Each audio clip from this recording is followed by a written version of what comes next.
was an interesting episode to go through.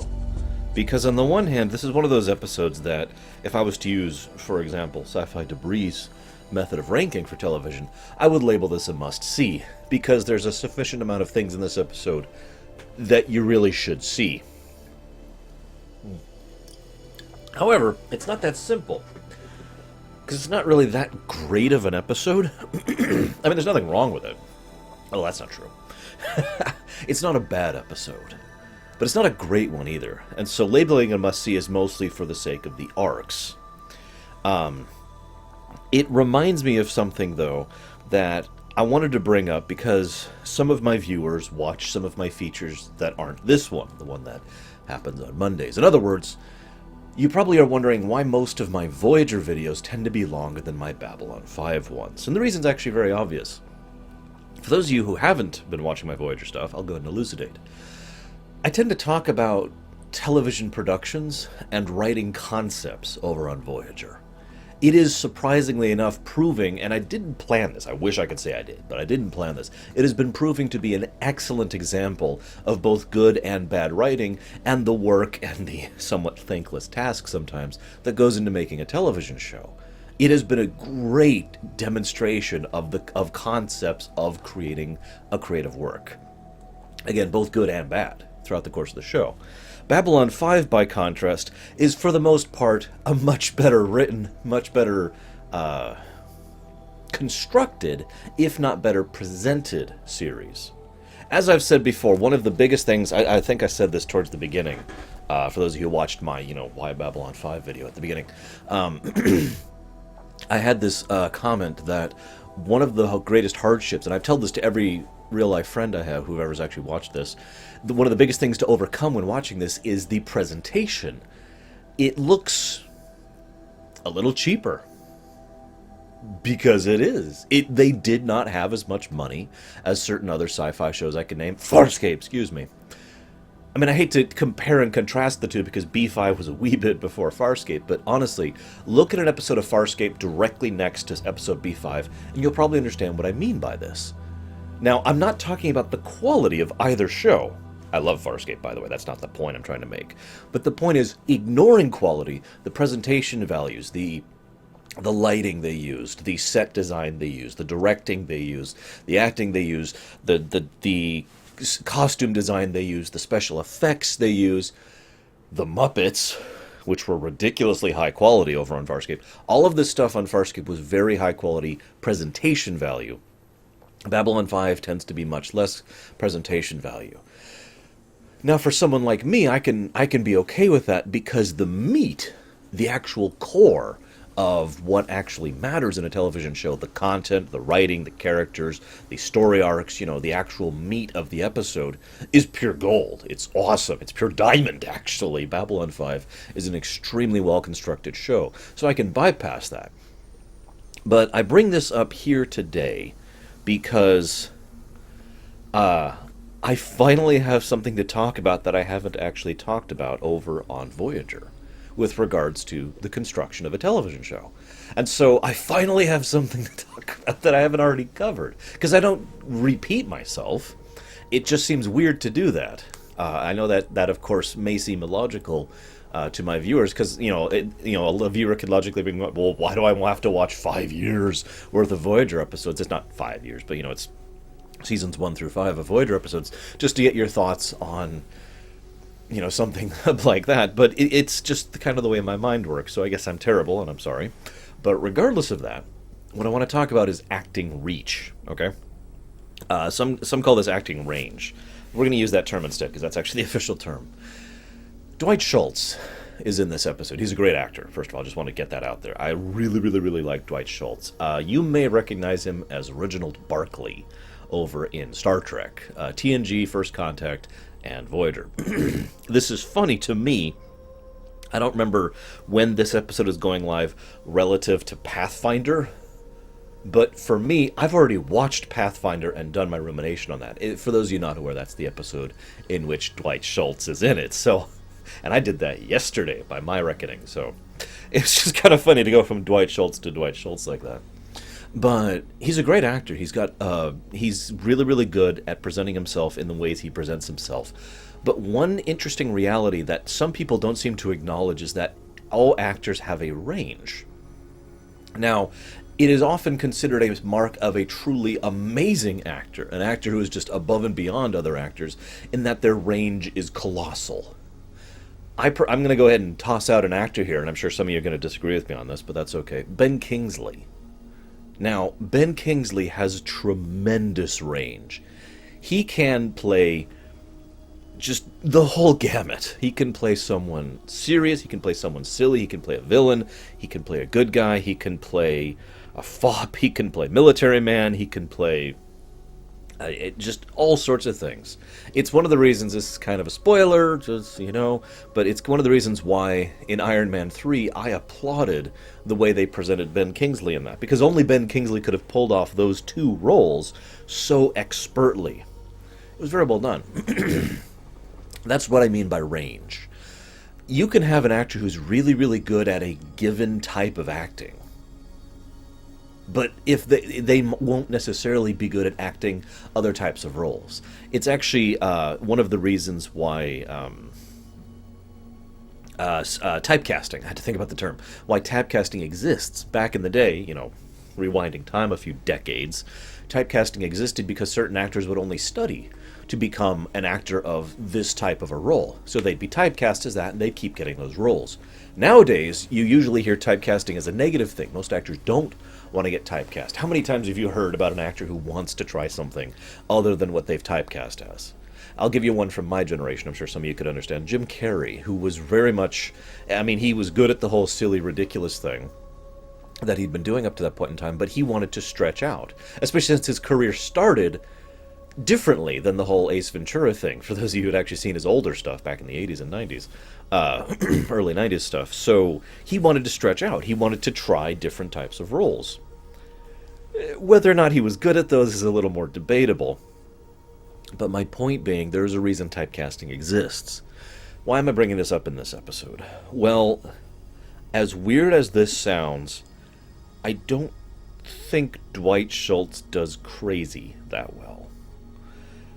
Now, maybe this is just me being a professional snob because, well, from my perspective, I'm not actually a good actor. There's like 3 roles I can portray acting-wise, and that's it. I have to really work at it to portray Matthew every week for the Fallout videos, just to give you an example, because it's so outside my range. And yeah, but I can do crazy. But I can do crazy pretty well. Dwight Schultz, you can tell though, the way he's portraying it, he's kind of struggling. And it's especially obvious because the moment he stops acting crazy, you can see the actor, Dwight Schultz, getting a lot more comfortable with portraying his new portrayal. The more serious take on things, the grizzled veteran survivor, he does very well. He does, the shy, stuttering Reginald Barkley extremely well. He also does the very confident, let's just call it what it is, Mary Sue kind of a character extremely well. But he also does one other thing that I actually liked in this episode. He does the extremely bitter cynic quite well, which is also what he portrays in this episode. But I wanted to bring this up because, well, as ever, I mentioned that I want to mention negatives when I come across them, because otherwise I'm just going to do nothing but gush about Babylon 5. But also, it did strike me as odd, since, not that Dwight Schultz acting as a crazy person was bad, it just was clear that he was kind of straining whenever he did it. In fact, one of the things I got the very strong impression of was that Schultz used that in his performance. That would be the sign of a good actor, by the way. Acknowledging that you're bad at acting at a particular type of role and using that to flesh out your character more. Theory time. He mentions when he wakes up in Solitary about, oh, what did I do this time? Blah, blah, blah. And we get the impression, it's never stated outright, that he was basically dosing out. He mentions oxygen in order to try and forget, in order to just not deal with it. And when he starts doing his religious shtick, for lack of a better term, in the very first part of the episode, he keeps stumbling over it. When he's playing the crazy man, when Dwight Schultz is playing the crazy man, Amos is playing the crazy man. Do you understand? And Amos doesn't actually know how to play crazy all that well. He keeps stumbling over his lines. He keeps saying the wrong things. He keeps making up basically random catchphrases that he's heard before. It's really a nice touch, and I think it was done on purpose, especially A, given Schultz, and B, given Babylon 5. I think we have enough pedigree to assume that this was deliberate and not just a screw-up, and this isn't just me reading too much into it. And that's a really nice touch, and I really like that if that is in fact true. I like how I started off mentioning as a negative and then immediately shifted into a positive. I do want to talk about how Garibaldi connects with Amos almost immediately. First of all, we find out in this episode that Garibaldi was a gropos, a ground pounder as well. Excuse me. They call him gropos in Babylon 5. That's not the last time we'll encounter that term. Speaking of topics, I decided I want to talk about this just a little bit. We're going to talk about gropos a lot more in the episode which is entitled Gropos, but I just want to say that, first of all, for reasons that I will discuss then, it does make a lot of sense to have ground pounders, to have infantry, even in a space-bound environment. Some people look at that and say, well, that doesn't make sense. I'm not going to say that's true for all science fiction settings, because that's ridiculous. But most science fiction settings, even if you're doing projected power, which I talked about recently over in Voyager, even if you're doing projected power, you still need to actually be able to, you still... I don't remember when that episode goes live relative to this one, so I'm just going to discuss it again real quick, okay? Super quick, because I'm basically repeating myself here. Castle, okay? If you plop down a castle in a big old chunk of territory, this is back in history, obviously, this doesn't apply anymore. And this kind of led to the revolution of artillery and whatnot. But you plop down a castle there, you, in every way but literal, own all the territory around it. Why? Because you can run out and take from whatever you want. You can tax them, you can kill them, you can claim the goods from the fields, you can do whatever you want with the territory around there. And anytime anyone tries to oppose you, you go back in the castle. And taking a castle, at least during the age of castles, which is actually a fairly short period of history, but still, was a huge deal. You didn't just do it. It was this long, costly siege or trying to starve them out, which didn't always work. It's a mess. So you have the ability to just go and take, right? So some people ask, why would you need gropos? Why would you need ground pounders, infantry, an army in a space-bound setting? And that's because most science fiction settings need the knights. The castle by itself is the equivalent of the ship or the station or whatever, but you still need the knights to actually go out and take, to utilize the power you're projecting. Make sense? So, in a science fiction setting, your ships may be up there, and they may be able to project the power down there and be able to control a planet, but you can't actually do anything with, other than just say, well, this is mine, and deny others its control, until you're able to actually reach out and affect it. Now, in some science fiction settings, they have other methods of doing this, either robotic servants or teleportation devices or some way to actually affect the planet without actually going down onto it. But those are usually the exception, not the rule. To use a slightly more modern parallel, imagine an aircraft carrier that has no planes. You still have the source of projected power, but it still needs the planes to project it. Make sense?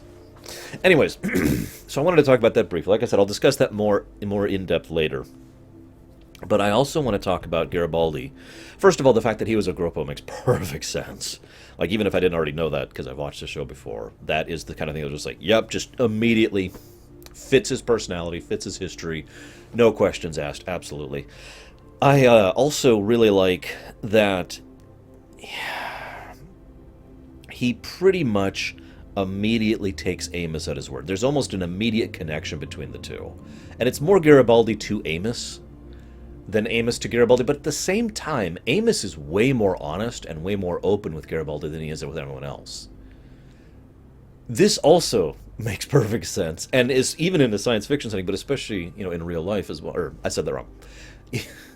Even in real life, but especially in a science fiction setting like Babylon 5, which I know fairly well, when you go through being a grunt, let's just call it what it is. No insult intended, by the way. I know people in the Army. I've had family in the Army. When you are a grunt, you're one of the guys or girls on the front line with a gun or a sword or whatever. alongside all those other people with a sword or a gun or whatever. There's something about going through that kind of a thing that makes an automatic bond that I will never be a part of in my real life for various medical reasons, but I still understand that it's there. I've seen it. I've seen it in real life. I was going through a Walmart once with my uncle, no names given, and we were going through there, and he met another armyman, and there was just this sort of immediate connection between the two. Nothing big, nothing like, we are nakama or anything like that. But at the same time, the two had a rapport instantaneously. It was like an automatic chemistry. They were on the same wavelength, if you will. And they just started chatting and talking and blah, blah, blah. And I'm just sitting there observing it because I found the whole thing fascinating. I was actually decently old. This was in high school. So, I was already a teenager at this point. But that's the kind of thing that I see between Garibaldi and between Amos. It's especially true because there's this great line where Garibaldi says, did you serve in the war? And the random security guy says, no, I dodged it. And Garibaldi says, well, he didn't. Go away now. I liked that scene. I liked how Garibaldi stood up for him. I am almost disappointed that there was actually a monster in this episode.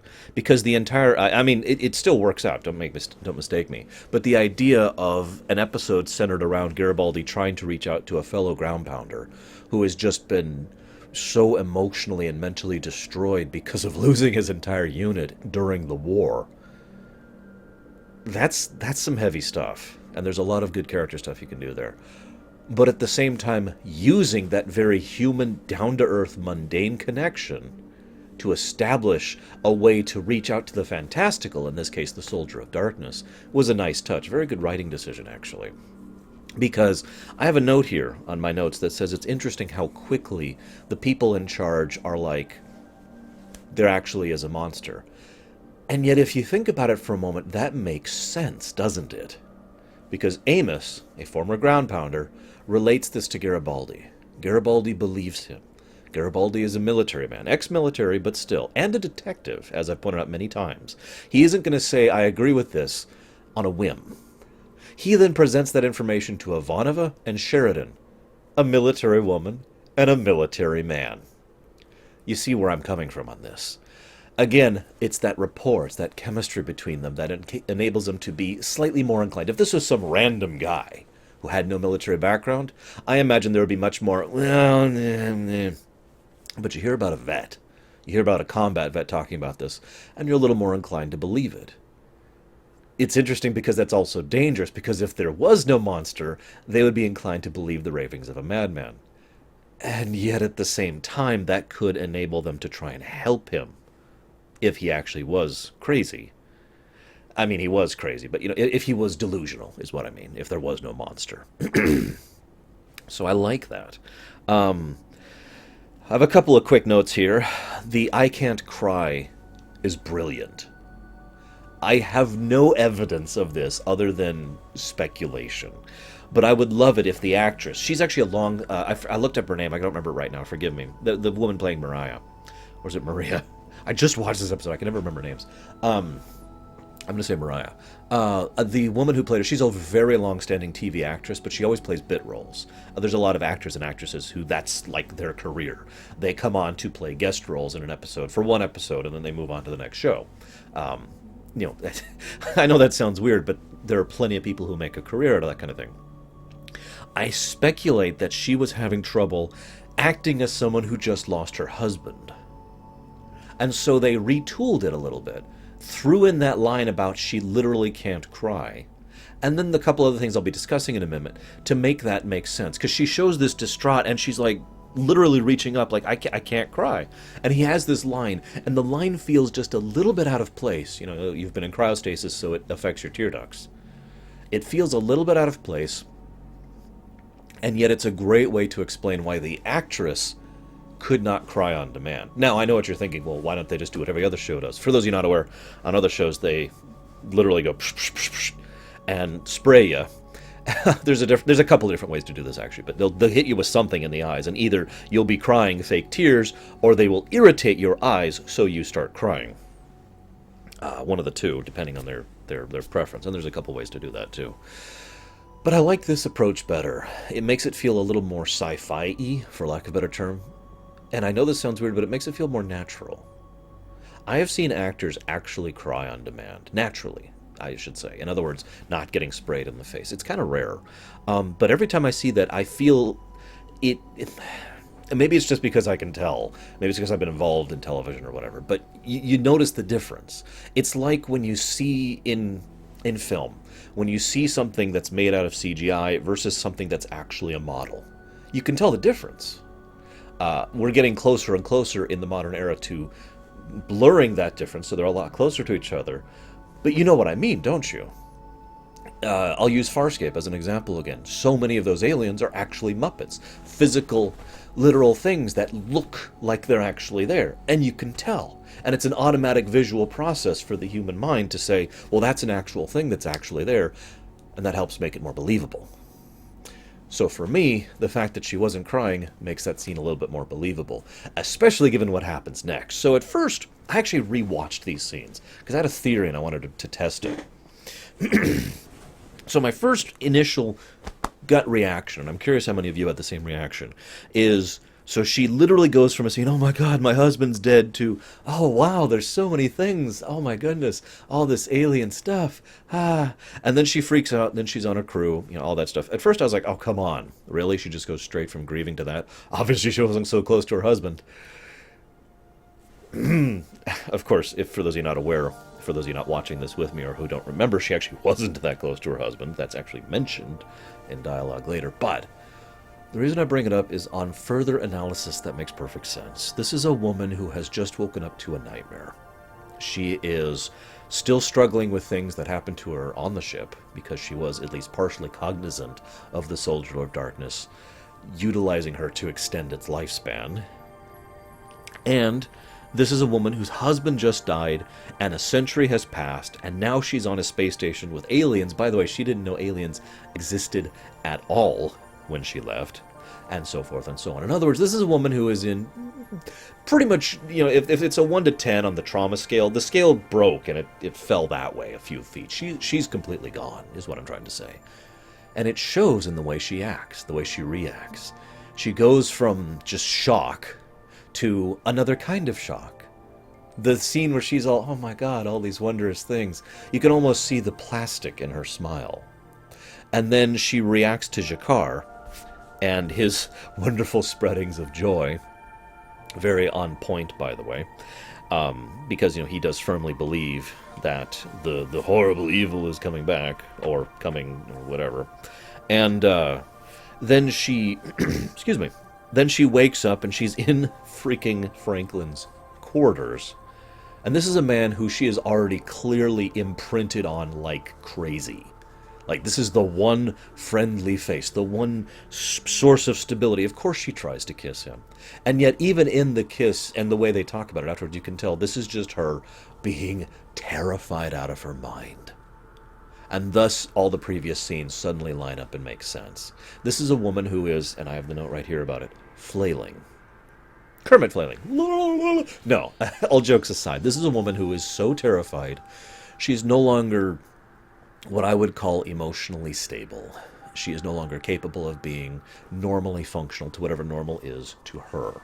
And she is just latched onto the only thing that seems at all normal to her, which is Franklin, which would naturally lead towards some romantic feelings being developed pretty much automatically, especially since A, she wasn't that close to her husband to begin with, B, he's fairly attractive to her, and C, he's fairly attracted to her.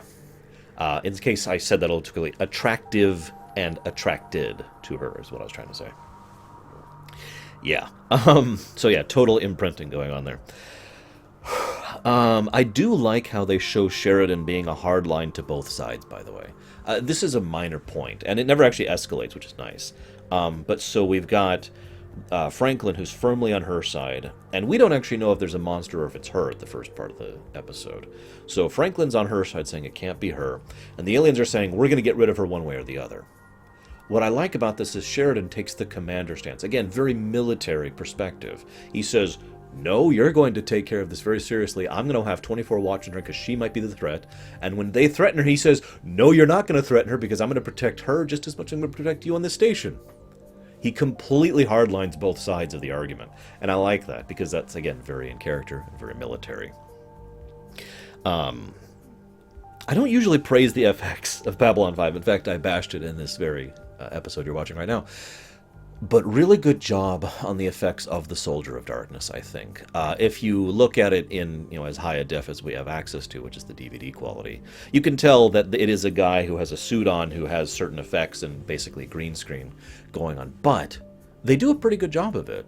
You only really see the person in the suit clearly when it dies. There's a lot of hints and phantasm images and implications. It's very well done overall, especially for the time, and I wanted to give praise where praise is due. I also like how at several points towards the latter end of the episode, the crew react to situations of emergency pretty much like that. I know you're saying, well, why shouldn't they? I've been watching too much Voyager lately. One of the things I've complained about several times in Voyager, this has stopped being a thing as of like season 6, but early Voyager, they'll be like, sir, I'm detecting some kind of issue on the thing. I've actually talked about this in one of my Voyager episodes. I counted out how long it would take to react to an emergency situation, and how long it takes Voyager to react to an emergency. It takes Voyager, I forget, I counted it out, but it was like 16 seconds or something ridiculous, versus how much time should actually be taken to react to that. So it was nice in B5 when they say, we got a transmission from Garibaldi, but it cut off, and he says, well, they found him, let's go, as opposed to, sir, I'm getting detections of a possible anomaly. What kind of anomaly? Well, I'm not really sure. I got a transmission from Tuvok, but it seems a bit... Can try and clean up the Tuvok field. Technobabble. Okay, hang on. No, I can't seem to see anything. Oh, I wonder if anything's going on down there. Oh my god, something might be going on there. Maybe we should deal with it. I don't know. Seriously, count out 16 seconds in your head sometime. And think about how much can go wrong in a spaceship like combat or disaster situation in 16 seconds. Just think about it sometime. There is one complaint. I'm at the end of my notes here. Love Dwight Schultz in this episode. I do have one complaint. And it's something I've actually complained about before with regards to Babylon 5. They don't seem to know how to properly do personal action scenes. They can do naval action scenes. They've done this before for a little while. They can do political action scenes, which I know sounds like a misnomer, but it's true. You have a scene where things are happening on a political scale and it's impacting and it's important. You could have things happening on a strategic scale. Oh my God, this soldier's here and they're going to go fight these troops over here, that kind of a thing. Babylon 5 does all this stuff well. What they don't do well is personal action scenes, which is the original series Kirk effect. In other words, there's a Gorn, there's Kirk. And so the actual attack on the Soldier of Darkness is kind of pat. It's like, it's there, all right. Thud. And that's pretty much it. It kind of lacks some of the impact of most of what else Babylon 5 does well. And then there's this mention of this place, which, if I'm counting correctly, forgive me if I'm not, at this point, chronologically, is the second time we've heard of it. Zahadum. I wonder what's out there. Although I do like the little tidbit at the end. They're getting less... Foreshadowing and subtlety have their place in storytelling. But in my opinion, as a writer, there is a point at which you abandon the subtlety. You can tease all you want, but if you tease too long, it leads to the audience just losing interest, and eventually whatever payoff is just not going to live up to it. See X-Files for a pretty good example of that, actually.